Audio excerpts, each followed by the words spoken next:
There are new questions tonight about just how involved the U.S. troops may be inside Syria.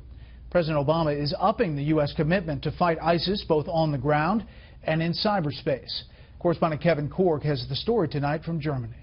Given the success, I've approved the deployment of up to 250 additional U.S. personnel in Syria, including special forces, to keep up this momentum. In announcing the biggest troop expansion in Syria since the civil war there began 5 years ago, President Obama today said adding American special forces would help local militias keep ISIS on the run. They're not going to be leading the fight on the ground, but they will be essential in providing the training and assisting local forces they continue to drive ISIL back. In Hanover, Germany, for the final stop on a foreign tour that took him to Saudi Arabia and Great Britain, the president's remarks uncorked a flood of new concerns, as an increase in the U.S. presence on the ground in Syria could put American forces at risk of being hit by Russian airstrikes. You then can't just give, 50 troops up until today and then an additional 250, so now we have 300.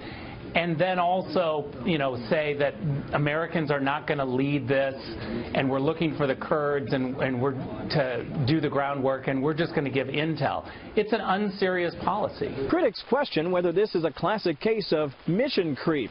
It was, after all, just back in October that the president announced 50 Americans would be heading to Syria. Today, he said 5 times as many, 250, would join them in the effort to drive back ISIS.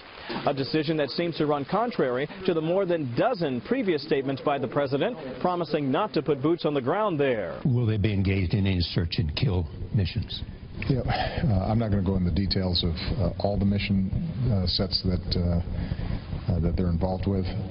As a general rule, their role is not to engage directly with the enemy, but rather to work with local forces. That's consistent with our overall policy throughout. The updated plan in Syria comes as the U.S. has ramped up its cyber attacks on ISIS's online infrastructure and recruitment capability, using so-called cyber bombs to disrupt their networks.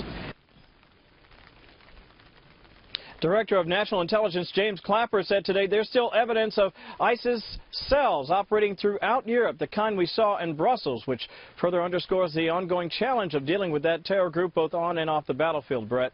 Kevin Corke traveling with the president in Germany. Kevin, thank you.